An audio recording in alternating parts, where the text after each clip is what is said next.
The sound of the windshield wipers. That sound still haunts me. That night, I was at my bedroom window, watching the rain fall like the sky was collapsing. And it was, at least for me. I knew that any moment my phone was going to ring. I knew what they were going to tell me because I had made it happen. When the call came, I pretended to be surprised, pretended to be desperate. But inside, I could only think about the windshield wipers, the sound they made every time my dad took me on those car rides, those rides that nobody knew what they really were. I was 19 years old when he died. Today I'm 21. And for the first time, I'm going to tell what really happened on that wet road. My name is Jefferson. Jay, that's what I prefer. I'm 21 years old and I live alone in a small apartment in East Los Angeles. 2 rooms, a window facing a wall, and silence. So much silence. It's funny how we spend our whole life wanting silence, and when we finally get it, it weighs heavy. It's been 2 years since I left the juvenile detention center.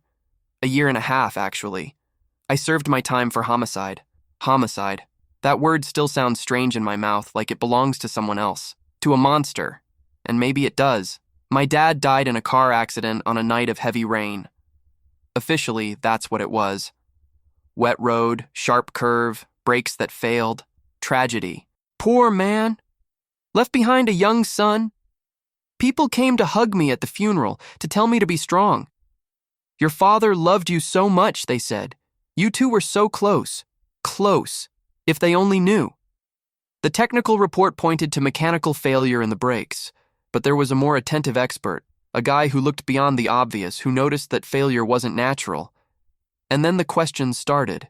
And I, who thought I had thought of everything, discovered I hadn't thought of anything. I killed my father, premeditated, executed, tried to hide it. I'm a murderer, that's a fact. What isn't a fact is that I'm a monster. Or maybe I am. Maybe all monsters have their reasons. Maybe that's what makes us even worse. Before you judge me, I need you to understand something. There are 2 types of prison. One has bars and one doesn't. I lived in both. The first one without bars lasted 19 years. The second one, 18 months. And I swear to you, the first one was worse. My dad was a respected man, bank manager, church member, exemplary neighbor. The kind of guy everyone greets on the street, who helps carry groceries for the lady in apartment 302, who donates to charity at Christmas. That was my dad to others. To me, he was something else. If you're really paying attention to me now, if you're really willing to hear what I have to say before calling me a monster, I need something. I need you to like this video now. Subscribe to the channel, hit the notification bell, and comment where you're watching from. What city, what state, what country. Because I need to know I'm not talking alone, that someone somewhere is willing to hear my side before deciding who I am. What I'm about to tell you, I've never told anyone. Not the detention center psychologist, not the judge, not even my own mother, who, by the way, also has her role in this story. You're going to be the first person to know everything, and when I'm done, you'll understand why I did what I did. If you're still going to condemn me after that, fine. At least you'll condemn me knowing the truth. I was born in 2004 in a family that seemed normal. My dad, Richard, was 32 years old. My mom, Denise, was 28. They had just bought their own house in a middle-class neighborhood in Riverside. The American dream, you know? House, car, dog, child. They had all of that. The photos from my childhood show a smiling boy. Birthday parties with superhero themes, family Christmases, trips to the beach. I look at those photos today and wonder at what point everything changed, or if it was always like that and I was too young to notice. My mom worked as a receptionist at a clinic. Left early, came home late. My dad had more flexible hours. That meant he spent more time with me. People thought that was beautiful. What a dedicated father, they said. Jefferson is lucky to have such a present father. Present is an interesting word. My dad was present. Yes, too present. My first bad memories are from when I was about 7 years old. My mom had started working overtime, so my dad would pick me up from school. We didn't go straight home. He said he needed to talk to me, that it was man stuff, that my mom wouldn't understand. At first, it was just conversations. He would park the car in an empty place, usually near a vacant lot, or in a closed supermarket parking lot, and talk. Talk about how I was useless, how I was weak, how I was a disappointment, how he regretted having me. I was 7 years old. I didn't understand what I had done wrong. After the words came the slaps. "So you can learn to be a man," he said. "So you can grow some shame." The car was perfect for that. Closed, isolated, nobody saw, nobody heard. And even if they heard, it was just a father disciplining his son, right? The beatings inside the car became routine. Every time my mom worked overtime, every time he had a bad day at work, every time I got a bad grade or talked too loud or said nothing or breathed the wrong way, there was always a reason or no reason. It depended on his mood. My mom didn't know. I wonder about that to this day. She saw the bruises. I said I had fallen at school, fought with a classmate, hit the corner of the table. She believed, or pretended to believe, it's the same in the end. There was one time I must have been about 9 years old when she saw a mark on my arm, a handprint. There was no mistaking it. She looked at the mark, looked at my dad, and then looked at me. "Jefferson, what happened?" I looked at my dad. He was smiling. That smile I knew well, the smile that said, if you open your mouth, it's going to be worse. "I fought at school," I said. My mom sighed. "You need to stop this," and went to make dinner. My dad kept smiling. That night, after my mom fell asleep, he came into my room, didn't say anything, just stood at the door looking at me. I pretended I was sleeping, but I didn't sleep. I spent the whole night waiting for him to come in. He didn't come in. Sometimes the fear was the worst part. At school, I was the quiet boy, the weird one, the one who had no friends. The teachers said I was introverted. Actually, I was learning to be invisible because being invisible was safe. Drawing attention meant getting beaten. My dad had rules. Don't look him in the eyes when he's talking. Don't interrupt. Don't cry during the beatings because men don't cry. Don't tell anyone because nobody's going to believe a lying kid. And the worst of all, say thank you after. "Thank you for disciplining me, Dad." I had to say that every time. The car. Always the car. A silver Chevrolet Malibu 2010. I hate that car to this day. I hate the smell of the leather seats. I hate the shape of the steering wheel. I hate the sound the engine made. Sometimes I pass a Malibu on the street and my heart races. My hands sweat. My vision darkens. The psychologist said it's post-traumatic stress. I say it's memory. When I turned 12, things changed. The beatings became more violent. My dad started drinking, not much, never to the point of seeming drunk, but enough to make him more aggressive. The car rides got longer. Sometimes we'd stay 2-3 hours in that empty parking lot. Him beating me, humiliating me, making me repeat that I was trash, a mistake, a burden in his life. "You should be grateful I support you," he said.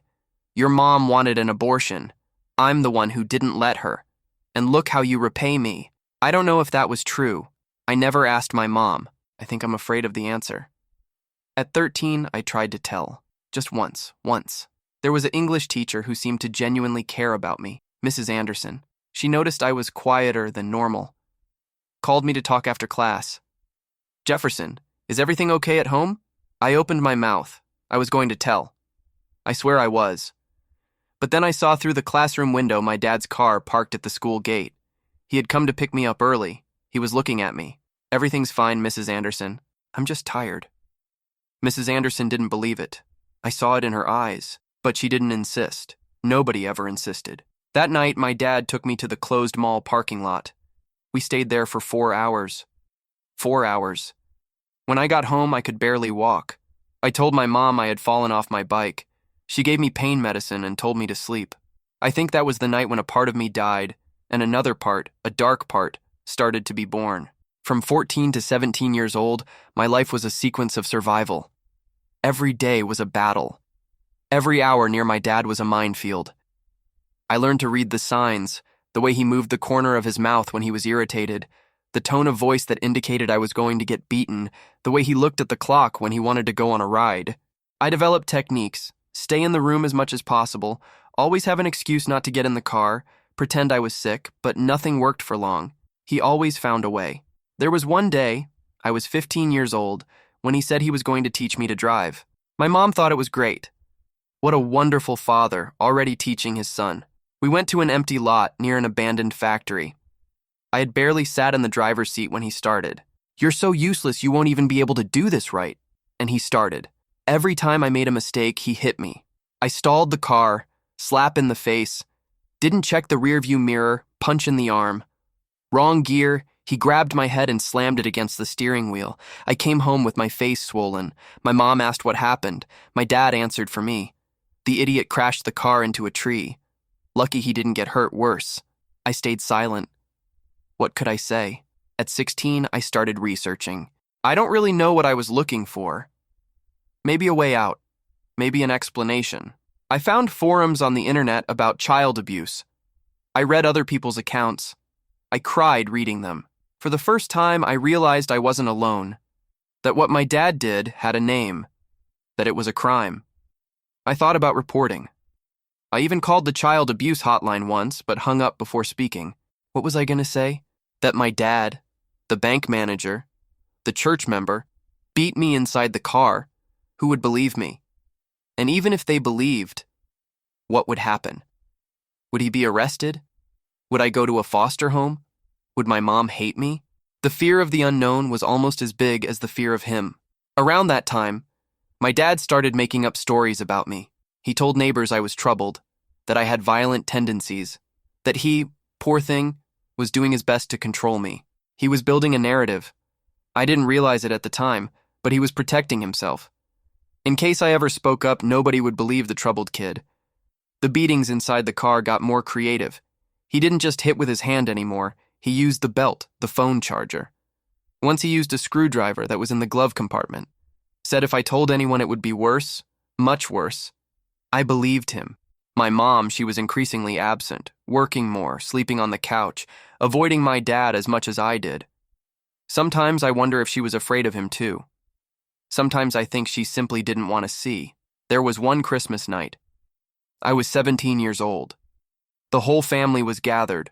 Uncles, grandparents, cousins, everyone happy.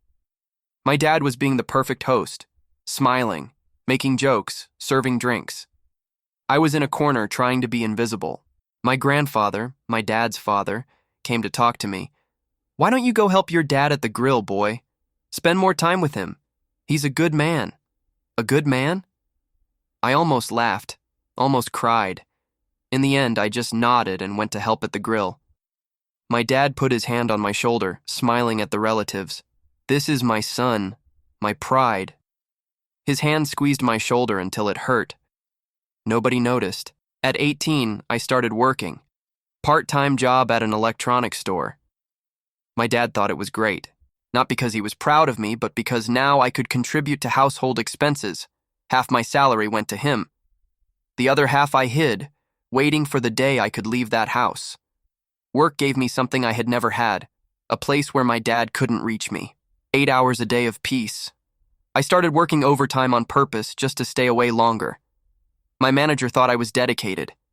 Actually, I was just running away, but at home nothing changed. I was an adult now.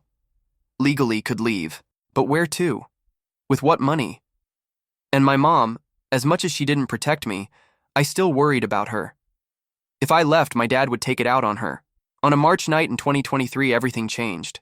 I had just turned 19. My dad had drunk more than normal. Not much, but enough. He told me to get in the car. Said he needed to go to the store and that I was going to drive. I knew it wasn't true. We never went to the store. He took me to the usual place, an empty parking lot near an abandoned warehouse. He parked and told me to get out of the car. Get out. I got out. He did too. And then he did something he had never done before. He opened the trunk, took out an iron bar. Your boss called me today, he said. Said you've been working too much overtime, that it seems like you don't want to go home. I froze. You've been running from me, Jefferson. I didn't answer. I couldn't. He came at me with the bar. The first hit got my arm, the second my back. I fell. He kept hitting my legs, my back, my head. I curled up in fetal position, trying to protect vital organs. You're nothing, he screamed. You're trash. You should have died. I don't know how long it lasted, minutes, hours. When he stopped, I was bleeding, could barely move. He threw the bar in the trunk and got in the car. Get up. We're going home. I got up. I don't know how, but I got up. I got in the car. We went home in silence. My mom was sleeping. I went to my room and locked the door. Lying in bed, looking at the ceiling, I made a decision. I wasn't going to be a victim anymore, wasn't going to get beaten anymore, wasn't going to be afraid anymore. I was going to do something. That night, while my whole body hurt, I started planning. I didn't know what yet, but I knew it had to end one way or another. And that's how I started thinking about the car. The damn car, the weapon he always used against me. What if I turned that weapon against him? It took weeks planning, not out of coldness, out of fear. Fear of doing it wrong, fear of getting caught, fear that in the end he would survive and come after me.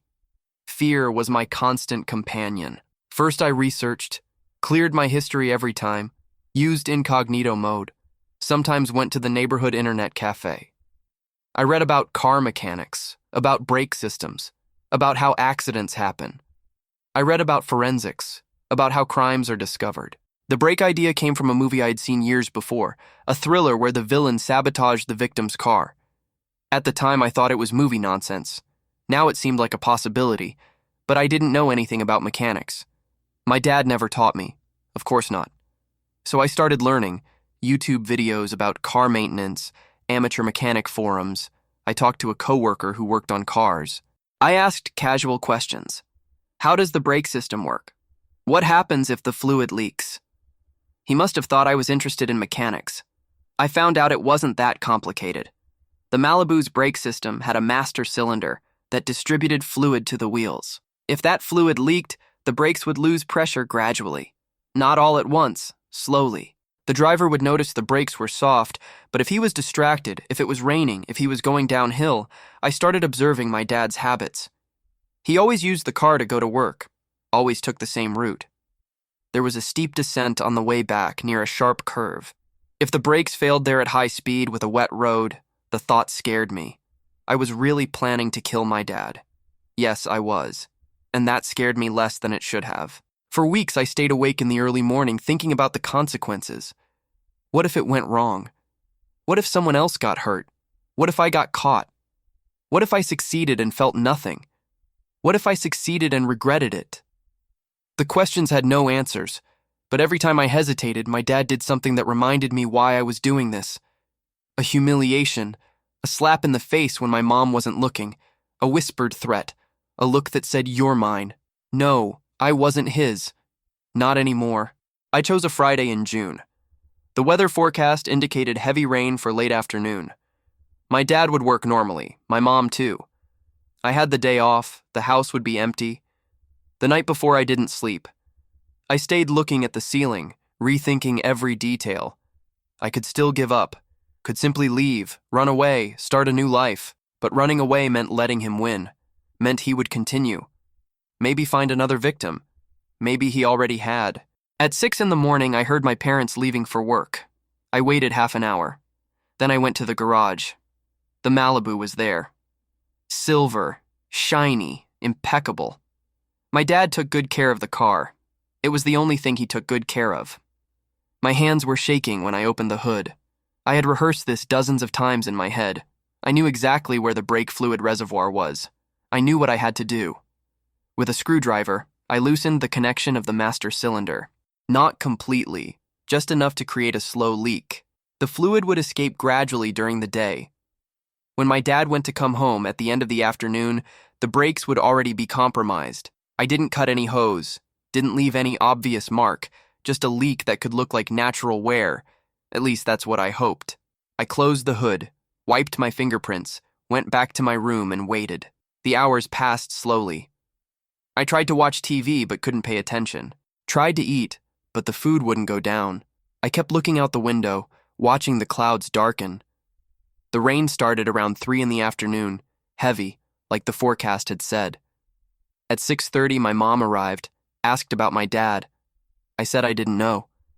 She tried calling him, he didn't answer. She found it strange, but not too much. Sometimes he stayed late at the bank. At 7:15, my mom's phone rang. I was in my room, but I heard her scream, a scream I'll never forget. I ran downstairs. She was on the kitchen floor, the cell phone fallen beside her. "Your father," she managed to say. Accident. Hospital. The rest of the night was a blur. We went to the hospital. We arrived late. My dad had already died. The doctor explained. Loss of vehicle control on a curve, frontal collision with a pole, instant death. He probably didn't suffer. I wanted to laugh. 19 years of my suffering, and he probably didn't suffer. My mom cried. I cried too. I don't know if it was relief, guilt, fear, or all together. The tears came and didn't stop. People thought it was grief. I let them think that. The following days were a whirlwind, wake, burial. People saying my dad was a wonderful man, people offering condolences. I thanked them with my head down, playing the role of the devastated son. Inside, I was empty, not happy, not sad, empty, like a part of me had died along with him. The investigation started a week later, the forensics on the car, and that's when things started to fall apart. The expert found the leak and found the screwdriver marks on the cylinder. Recent marks that didn't match natural wear. 2 police officers came to my house, asked questions. Where was I that day? Did I have access to the car? Did I know anything about mechanics? I answered what I had rehearsed. Was I at home? Yes. Did I have access? Yes. Did I know how to work on cars? No. But they kept investigating. They found my search history. I had deleted it, but not properly. They found the conversations with my coworker about brakes. They found a video I had watched about the Malibu's brake system. A week later, they came back with a warrant. They took me to the police station. The interrogation lasted hours. I denied it. At first. I denied until I couldn't anymore. And then, I don't know why, I told everything. Maybe I was tired of lying. Maybe I wanted someone to finally know the truth. I told about the abuse, about the beatings, about the years of terror inside that car. I told crying, screaming, shaking. The detective looked at me without expression. The clerk typed nonstop. In the end, he said, "This doesn't justify homicide." I know, I always knew.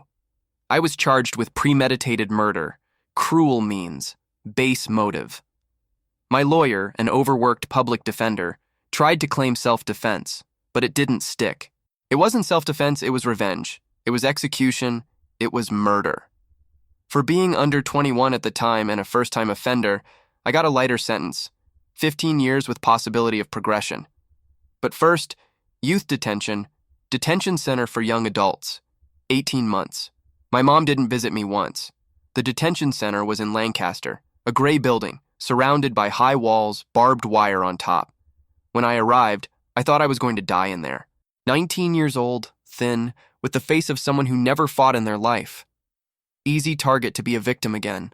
But a strange thing happened. The news of what I had done spread fast. The guy who killed his abusive father. I don't know how they found out the details. Maybe some employee, maybe process leak. But suddenly I wasn't an easy target anymore. I was someone who had taken justice into their own hands.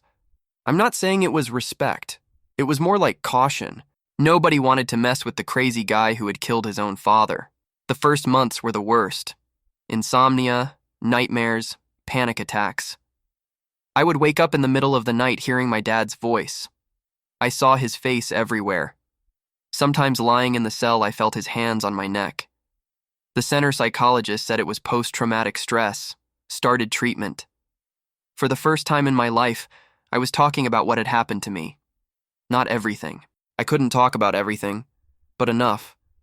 There were also group sessions, other boys who had done terrible things, murderers, abusers, people who had committed serious crimes.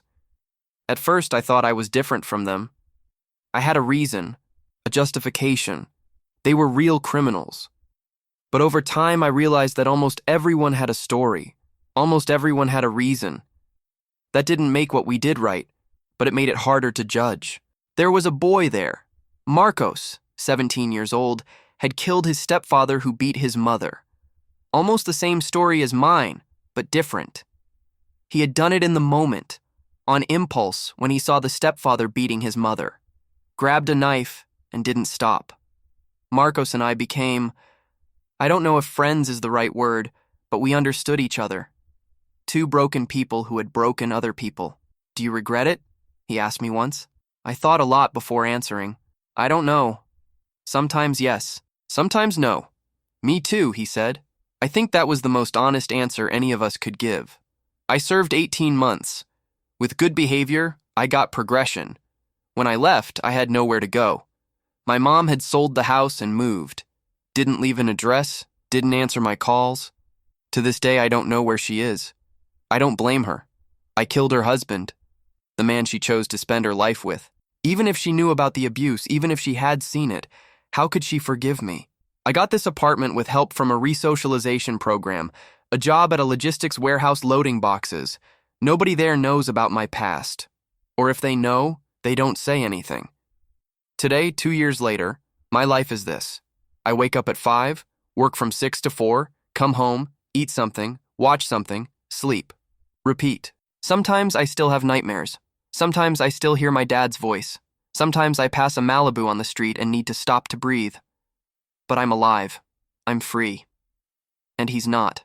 You probably want to know if I regret it. It's the question everyone asks, even if not out loud. Does the murderer regret it? Does the monster feel remorse? The honest answer is it depends on the day. There are days I wake up and feel the weight of what I did. I took a life. It doesn't matter what life it was. I played God. I decided someone didn't deserve to exist and made it reality. That haunts me, but there are other days. Days I wake up and feel nothing. Or worse, relief. Days I look in the mirror and see a survivor, not a murderer. Days I ask myself if I could go back in time, would I do it differently? And the answer on honest days is no. My dad destroyed me my entire life, destroyed my childhood, my adolescence, my ability to trust, destroyed parts of me that will never come back. And if I hadn't done what I did, he would have continued. Maybe with me, maybe with someone else. Does that justify murder? No, I know it doesn't. Legally, morally, logically, no. But humanly, I don't know.